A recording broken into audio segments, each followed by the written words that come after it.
नमस्कार मित्रांनो, मार्च 2026चं जे आपलं वेतन असणार आहे ते लांब पडण्याची शक्यता निर्माण झालेली आहे.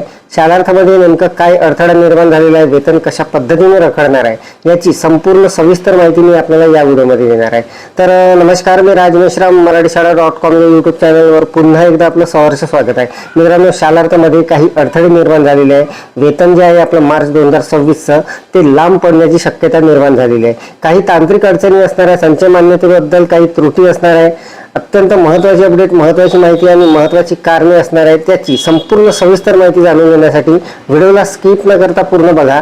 चॅनलवर जर नवीन असाल तर चॅनलला सबस्क्राईब करायला विसरू नका आणि व्हिडिओ जर आवडला तर व्हिडिओला लाईक व शेअर करा. चला तर मग सुरू करूया.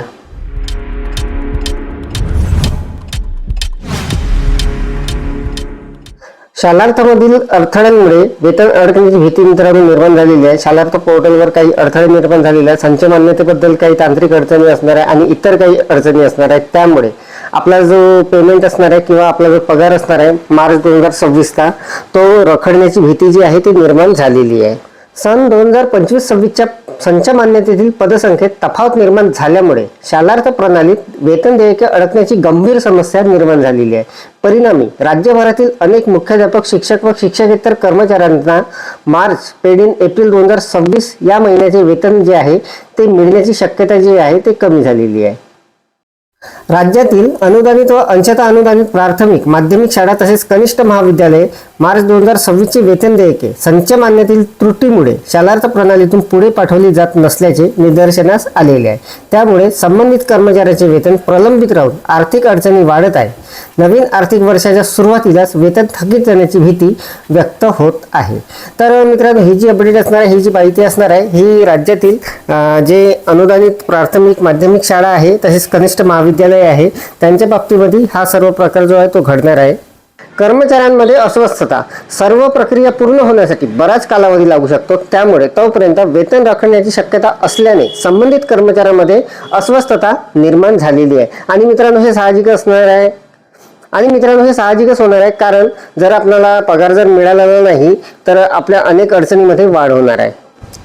आर्थिक अडचणींमध्ये भर. फेब्रुवारी 2026च्या वेतनातून आयकर कपात झाल्यानंतर मार्चचे वेतन रखडल्याने शिक्षक व कर्मचाऱ्यांवर आर्थिक ताण वाढलेला आहे. घर खर्च, कर्जाचे हप्ते, वैद्यकीय खर्च, मुलांचे शिक्षण यासारख्या जबाबदाऱ्या पार पाडताना अडचणी निर्माण होत असल्यामुळे वेतन तातडीने अदा करण्याची मागणी होत आहे.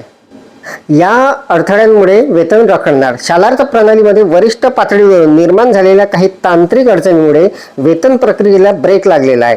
त्यामुळे शाळांचे डिजिटायझेशन पूर्ण न होणे, संच मान्यतेतील त्रुटी, अतिरिक्त शिक्षक व शिक्षकेतर कर्मचाऱ्यांचे समायोजन न होणे तसेच एकाच युडायसवर एकापेक्षा अधिक शाळा वेतन घेत असल्यास स्वतंत्र युडायस मिळेपर्यंत वेतन न होणे या प्रमुख बाबींचा समावेश आहे.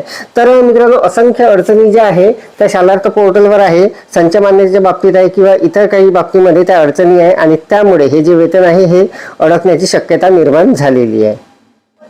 मुदतवाढ देण्याची मागणी. या पार्श्वभूमीवर अडथळे दूर करण्यासाठी 6 महिन्याची मुदतवाढ देण्यात यावी अशी मागणी करण्यात आलेली आहे. यासाठी विविध शिक्षक संघटनेच्या वतीने शासनाकडे प्रस्ताव सादर करण्यात येणार आहे. तर मित्रांनो, हे अत्यंत महत्त्वाचं असणार आहे. राज्यातील अनुदानित ज्या शाळा असणार आहे, खाजगी शाळा ज्या असणार आहे त्यांचं जे वेतन आहे ते अडकण्याची किंवा रखडण्याची शक्यता निर्माण झालेली आहे. अनेक तांत्रिक अडचणी निर्माण झालेल्या आहेत, त्यामुळे हे जे वेतन आहे हे रखडण्याची शक्यता आहे. तर यासाठी 6 महिन्याची मुदतवाढ देण्यात यावी व जे वेतन असणार आहे ते नियमित देण्यात यावे अशी मागणी करण्यात येत आहे.